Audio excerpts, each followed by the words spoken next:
मेरे प्यारे साथियों, आज जैसे आप जानते हैं कि 1947 में ये देश जो था हिंदुस्तान 2 हिस्सों में आज़ाद हुआ। एक पाकिस्तान पार्ट बन गया जहाँ पे मुस्लिम मेजॉरिटी स्टेट बन गया और अदर इस्लामिक स्टेट बन गया और दूसरा जो था हिंदू मेजॉरिटी स्टेट था जो हिंदुस्तान था। 1947 में जब यहाँ पे दंगे चल रहे थे, पूरे हिंदुस्तान में दंगे चल रहे थे, तो उस वक़्त महात्मा गांधी जो देश के राष्ट्रपिता हैं, उन्होंने एक चीज़ कही थी कि उनको रोशनी की किरण अगर नज़र आई है, तो वो सिर्फ़ एक ही स्टेट है, वो स्टेट थी रियासत जम्मू व कश्मीर। 1947 को उनको रोशनी की किरण आई थी और जब आप सभी जानते हैं कि रियासत जम्मू कश्मीर में जो वहाँ पे कि डोगरा हुकूमत 100 साल से चल रही थी, 1947 में उस डोगरा हुकूमत के आखिरी महाराजा हरि सिंह यहाँ पे रूल कर रहे थे।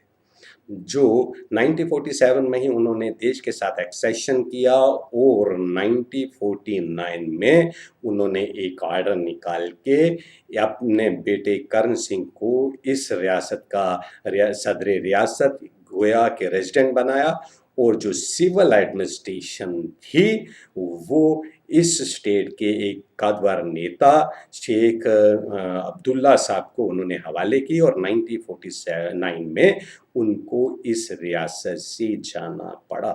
किन हालातों में गए थे उसके लिए एक अलग वीडियो अपलोड हुआ है, वो आप देख सकते हैं।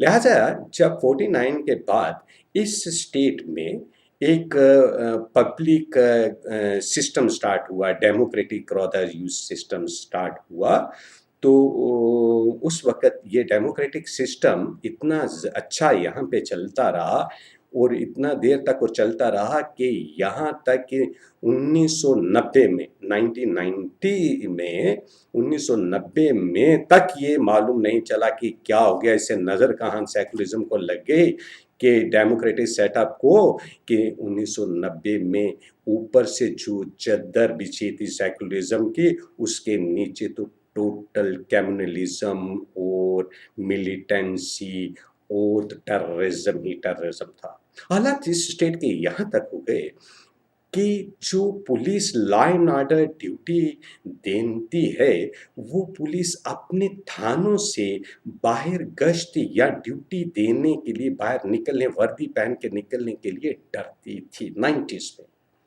मिलिटेंसी यहाँ तक थी, ये नहीं कि मिलिटेंसी एक ही दिन में यहाँ पे आए, ये बहुत सिस्टमैटिकली बड़े 87 के बाद बड़े सिस्टमैटिकली यहाँ पे छाए गए। जो लोग इस सिस्टम को, डेमोक्रेटिक सिस्टम को पसंद नहीं करते थे, उन्होंने, वो रेडिकलाइज्ड लोग जो थे, उन्होंने मोबिलाइज किया, मोटिवेट किया लोगों को और जवान बच्चों को यहाँ से घरों से मोटिवेट करने के बाद गाड़ियों में बैठा के हिंदवाड़ा, कुपवाड़ा, लोलाब से होते हुए पाकिस्तान क्रॉस द कंट्री ले गए। वहाँ पे पाकिस्तान के आईएसआई और आर्मी की मदद से उन यूथ को वहाँ पे इलाका गैर और दूसरी जगहों पे उनको आर्मी ट्रेनिंग दी गई, मिलिट्री ट्रेनिंग दी गई और वेपन हैंडलिंग और आईडीज लगाने की ट्रेनिंग दी गई और उनको मुजफ्फराबाद और दूसरी जगहों पे जब उनके सेफ हाउसों में उनको रखा गया, उनके दिमागों को वॉश किया गया, उनको ये पढ़ाया गया कि श्रीनगर में उनको वापस जाके वहाँ पे एक इस्लामिक सिस्टम नाफिज करना है, वहाँ पे निज़ाम मुस्तफ़ा लागू करना है। उस लागू करने में अगर फौज उनके सामने आती है तो उनसे वो उनको लड़ाई करें, उनको ख़त्म करें, पुलिस फौज जो भी ऑब्स्टेकल उनके सामने आती है उनको वो ख़त्म करें। उसके बाद जब 90s में ये स्टार्ट हुआ तो जब उन्होंने लोगों को मोटिवेट किया, लोग जो थे लाखों की तादाद में लोग सड़कों पे निकल आए, जुलूसों की शक्ल में निकले। उनके लफ्ज़ क्या थे? नारे तकबीर, अल्लाह अकबर, हम क्या चाहते हैं, आज़ादी छीन के ले गए, आज़ादी, कश्मीरी जो हैं यहाँ पे हिंदू जो हैं ये कश्मीर छोड़ दें, नहीं तो कन्वर्ट हो जाए। और तो और ये कहा जाता था कश्मीरी में कि जिसका मतलब था कि आप कश्मीरी पंडित यहाँ से चले जाओ, अपनी लड़कियां और बेटियां यहाँ छोड़ दो। यहाँ तक ये कहा जाता था, और तो और जो रिलीजियस प्लेसेस थे वहाँ से स्पीकरों में पूरी पूरी रात एक ही जो लोगों को दहशत डालने के लिए ही वो कैसेट्स चला चला के लोगों को दहशत डाली जाती थी। और तो और कई कश्मीरी पंडितों के वहाँ पे कत्ल होने, रेप, कत्ल, यहाँ तक कि उनको जिंदा काटना शुरू कर दिया। इस दहशत में उनके और कोई चारा न था सिवाय उस झूठे सेकुलरिज्म को जो चल रहा था, चादर पहन के चल रहा था, लेकिन वो उनको बचा नहीं सका और वहाँ से निकाल दिया गया। कश्मीरी पंडितों को कश्मीर से निकाल दिया गया। ये सेकुलरिज्म वहाँ पे चल रहा था। और दूसरी बात, सबसे बड़ी बात ये रही कि लोगों में सिर्फ एक ही मैसेज था, बाकी जितने भी लोग थे उनको सिर्फ एक ही था, एक ही कहानी सुनाई जाती रही थी। देखिए भाई, टेररिस्ट हो या मिलिटेंट हो, इनका कोई रिलीजन नहीं होता।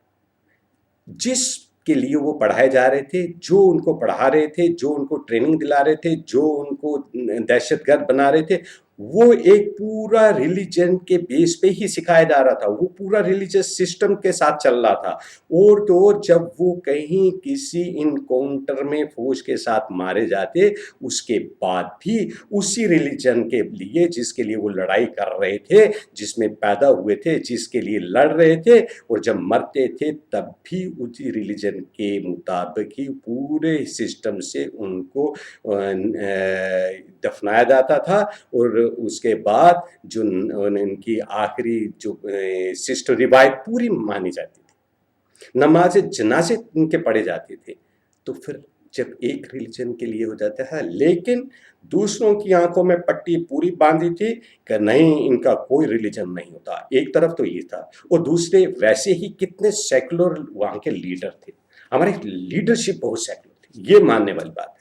उन लीडरों में से एक लीडर जो है, मैं कश्मीर बेस्ड लीडर्स की बात नहीं करूँगा, वो तो आप उनके स्टडी करें, लेकिन मैं जम्मू बेस्ड की बात करूँगा कि जम्मू रीजन के एक डिस्ट्रिक्ट के एक बड़े नेता, सेकुलर नेता की मैं अभी एक बात सुनाता हूँ। और जो मैंने ये पिकअप की है, ये एक किताब से, जो कि किताब लिखी थी जगमोहन साहब, जो यहाँ के गवर्नर थे, उनका नाम फ्रोजन टर्बुलेंस बुक का नाम है। उसमें पेज नंबर 166 पे उन्होंने ये लफ्ज़ लिखे हैं जो मैंने निकाले हैं।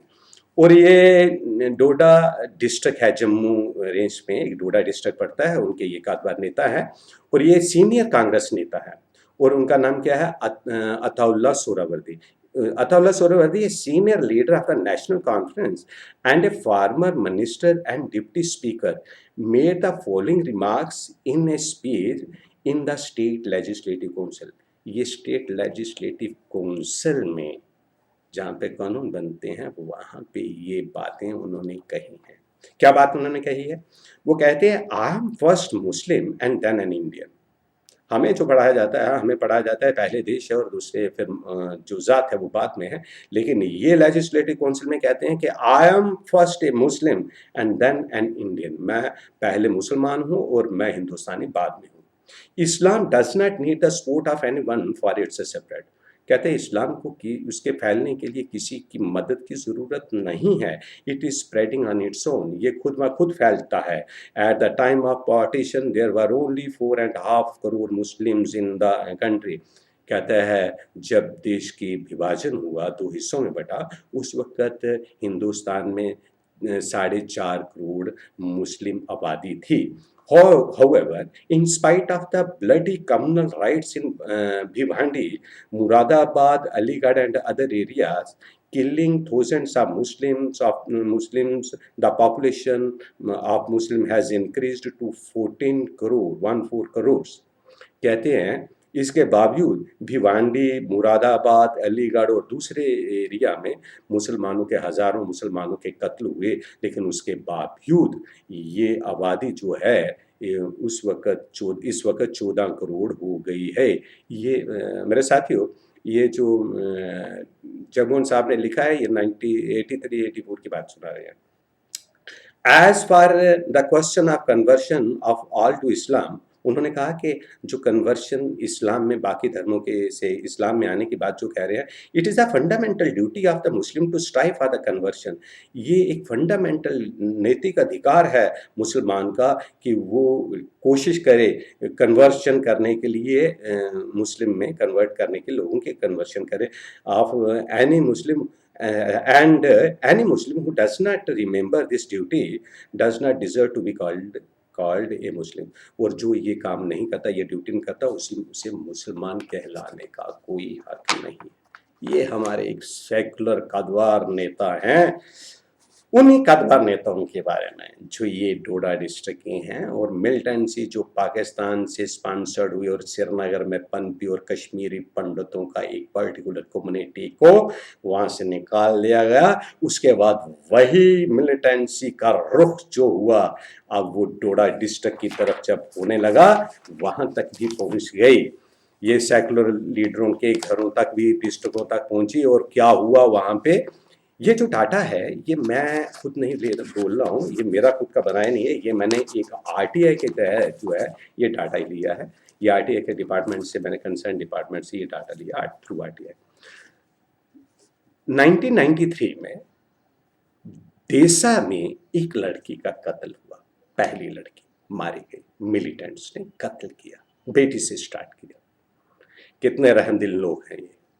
उसका नाम गुड्डी था और मंगत बॉर्डर रेजिडेंट ऑफ बहाटा की रहने वाली बच्ची थी, जिस कातलों ने इस बच्ची का कत्ल किया। और उसके साथ ही भद्रवा में दो हिंदुओं का, जिनका नाम उत्तम राज और सूरम कुमार हैं, उनका भी 93 में ही कत्ल किया गया। ये शुरुआत थी 93 में। 94 में 9 हिंदुओं का नरसंहार इसी डोडा डिस्ट्रिक्ट, जिसके कद्दावर नेता एमएलए और मिनिस्टर रहे अताउल्ला सोहरावर्दी का इलाका था, वहां पे हुआ। 1995 में 10 हिंदुओं का कत्ल हुआ। 1996 में 26 हिंदुओं का कत्ल हुआ।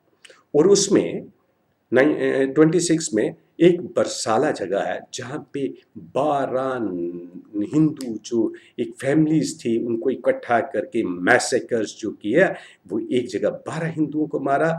कमलारी दूसरी जगह है, वहाँ पे 9 हिंदुओं का नरसंहार एक ही टाइम पे मिलिटेंटों ने बेरहमी से उनका कत्ल कर दिया। और बाकी जगहों पे एक एक दो दो करके 5 बाकियों का कत्ल किया। 1997 में 13 हिंदुओं का कत्ल हुआ। 1998 में 39 हिंदुओं के कत्ल हुए इन्हीं सोहरावर्दी सेकुलर लीडर के डिस्ट्रिक्ट में। और उसमें एक इंसिडेंट बताता हूँ, चापनाड़ी का इंसिडेंट। चापनाड़ी में 26 हिंदू जब बारात लेके शादी में जा रहे थे, किसी के पास कोई तोफ नहीं था, कोई मिलिटेंटों के खिलाफ बात नहीं कर रहा था, कोई उनकी लड़ नहीं रहा था, कोई उनकी इंफॉर्मेशन ही नहीं दे रहा था। 26 बारातियों को इकट्ठे गाड़ी से उतार के लाइन पे लगा के उनका कत्ल करने वाले ये सेकुलर लीडर अताउल्ला सोहरावर्दी के डिस्ट्रिक्ट में हिंदुओं का कत्ल हुआ। उसके बाद 13 दूसरे भी थे, टोटल 39। 1999 में ठाठी में 15 हिंदुओं का एकदम मैसेकर हुआ। टोटल 18 मारे गए थे और 3 दूसरी जगह मारे गए। 2000 में 5 आदमियों का कत्ल हुआ। 2001 में 2 का, 2002 में 1 का, 2003 में 5 का, 2004 में 2 का, 2006 में 21 हिंदुओं का कत्ल हुआ, जिसमें 19 एक ही जगह पे, कुलहंद जगह नाम है, वहां पे इकट्ठे करके उनका कत्ल किया गया। ये इकट्ठी फैमिलीज का कत्ल किया गया, मैसेकर्स किए गए। बाकी जगह पे 2 मारे गए और 1907 में 2 हिंदुओं का कत्ल। ये 150 से ज्यादा हिंदू जो मारे गए डिफरेंट जगह पे, जानते हैं क्यों मारे गए? और कुछ की बात तो मैं खुद ये अपने एक्सपीरियंस से ये बता सकता हूँ। ये पहाड़ों के हिंदुओं का ऊपर मारने का कारण क्या था? रीजन ये रहा जो मैंने असेस किया है। Could be the other reasons, बाकी वाले बता सकते हैं। मैंने जो असेस किया वो ये है कि जब वहाँ से उनको तो वहाँ से निकाल दिया, कश्मीरी पंडितों को तो कश्मीर क्लियर कर दिया। अब पहाड़ क्लियर करने थे, अब पहाड़ कैसे क्लियर करते? पहाड़ों पे क्या है, लोग जो जो वहाँ पे मेजॉरिटी लोग हैं, ना तो उनके पास गवर्नमेंट जॉब है, ना वहाँ पे कोई फैक्ट्रीज़ है, ना उनका कोई इतने बड़े बिज़नेस हैं, कुछ भी नहीं है। तो उनकी गुज़र जो है, उनकी ज़िंदगी कैसे गुज़रती है, वो गुज़रती है सीज़न पे। ये भगवान की दया से गुजरती है। वो कैसे गुजरती है? जब बर्फ के दिन होते हैं, चूँकि ये लोग जो हैं ये माल-मवेशी रखते हैं, गाय, भैंसें, बकरियाँ, ये जो भी दूध देने वाले जो जानवर हैं, ये वो रखते हैं। और क्या है कि ये जो वो रखते हैं, और जब भी ठंडी पड़ती है, बर्फ पड़ती है, तो इन्होंने कुछ जो घास जो होता है वो स्टोर किया होता है अपने घरों में, और थोड़ा-थोड़ा घास निकाल के आपने जो दूध देने वाले जानवर हैं उनको खिला-खिला के वो ज़िंदा रखते हैं। और उसके बाद जब भी बर्फ पिघलती है, मौसम थोड़ा-सा ठीक होने लगता है, तो वहाँ पे पहाड़ों पे घास निकलना शुरू होता है। तो ये घास काटना शुरू करते हैं। ये घास काट के जितना घास होता है, ये दिन और रात घास काटते रहते हैं। ये खाना-पीना टोटल बंद इनका होता है। वो थोड़ी-सी मक्की की रोटियाँ बना रही हैं, वो उन्होंने अपने पास रखी है, वही खाते जाते हैं। एक ढोल बजाते रहते हैं और ये घास काटते रहते हैं। सारा दिन घास काटते, औरतें, बच्चे, मर्द सब ये घास काटते हैं। और घास काटने के बाद ये वही सीज़न जब बर्फ़ में पड़ता है, तो ये जानवरों के लिए काम आता है, ये स्टोर करते हैं। और उसके बाद जब भी यहाँ पे डाउन में थोड़ी-सी गर्मी पड़ती है, तो ये वही अपने दूध देने वाले जानवर लेके पहाड़ों की ऊँची पहाड़ों पे वो चले जाते हैं, वहाँ पे ये शिफ्ट कर जाते हैं। ये स्टार्टिंग से सदियों से ये चलते आ रहे हैं, वहाँ पे चल जाते हैं, वहाँ पे इन पहाड़ों पे, ऊँचे पहाड़ों पे जहाँ पे बर्फ़ रहती है और पिघल चुकी होती है, वहाँ पे जड़ी-बूटी और घास निकल चुका होता है, वहाँ पे ये अपने मवेशी लेके चले जाते हैं, और वहाँ पे इन्होंने अपने कच्चे मकान, कच्चे कोठे बनाए रहते हैं, जहाँ पे ये 4 महीने, 5 महीने, उससे ज़्यादा या कम रहते हैं। और वहाँ पे उनको चूँकि घास मिलता है, उनके जानवरों को घास मिलता है, जहाँ उनको घास वो खाते रहते हैं, वहाँ पे ये दूध निकालते हैं, वहाँ पनीर बनाते हैं, वहाँ मक्खन बनाते हैं, वो घी बनाते रहते हैं। ये सिस्टम वहाँ पे चलता रहता है, और जो भी घर का बंदा अप एंड डाउन करता है, वो सामान को कैरी और ऊपर ले चलता रहता है। तो इनका 4-4 5-5 महीने वहाँ पे ये गुज़रते हैं, आराम से निकलते हैं, और ज़िंदगी इनकी ऐसे ही चलती है।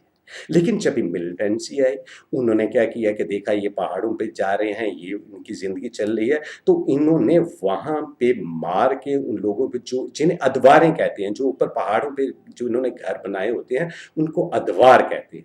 जब ये अदवारों में गए, तो इन्होंने मिलिटेंट आए, मिलिटेंटों ने देखा हिंदू इकट्ठे किए, 5-10 इकट्ठे किए, उनका कत्ल किया। अब कत्ल करने के बाद एक दहशत पूरे इलाके में पड़ गई। दहशत के बाद जो हिंदू थे, वो ऊपर अदवारों में गोया कि अपर रीचेस में जाने से डरने लगे। जब डरने लगे, दहशत, क्योंकि मरने का डर था, जब नीचे रहते उनके जानवरों को, उनको चारा पूरा नहीं होता है, और फिर वो मजबूर हो जाते हैं अपने जानवरों को बेचने के लिए, और बेचेंगे तो किनको बेचेंगे?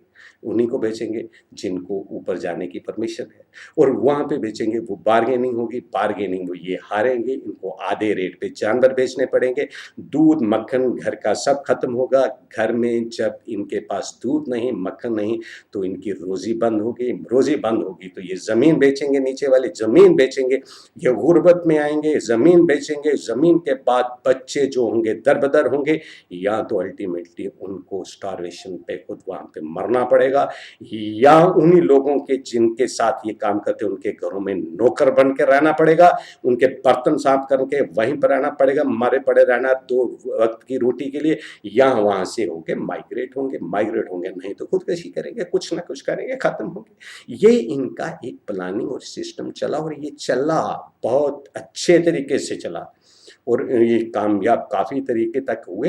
ये बाकी वहाँ पे हो जाने के बाद थोड़ा-सा फ़र्क पड़ा, लेकिन ये इनका एक क्लियर कट फंडा था। तो क्या कर रही थी उस वक़्त हमारी लीडरशिप? क्या जवाब नहीं देने की उनकी रिस्पॉन्सिबिलिटी है। चूँकि लॉ एंड ऑर्डर तो रिस्पॉन्सिबिलिटी तो स्टेट की है, सेंटर की नहीं।